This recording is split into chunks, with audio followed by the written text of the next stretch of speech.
Akala natin, dahil nandito tayo sa mga nadadanas nating struggle, trials, feeling mo, iniwan ka ng Panginoon na wala kang kasamang umarap sa lahat ng mga suliranin mo, lahat ng problema mo ngayon. Pero I tell you, God is working ahead of you. Meron siyang prepare na place para sa'yo. May prepare siyang future para sa'yo.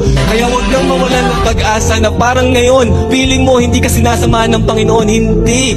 Andun siya sa future mo na kung saan dadalhin ka niya. Never God will leave you. Kahit in the face of your consequences, He will not be absent. He is working ahead of you. Kaya ngayon, huwag mong sukuan kung ano man ang nararanasan mo ngayon. Pinuno ka ng baha, pinuno ka ng problema. Don't worry. God is already ahead of you. Bakit? Alam niyang matatapos mo to. Alam niya during this time that you are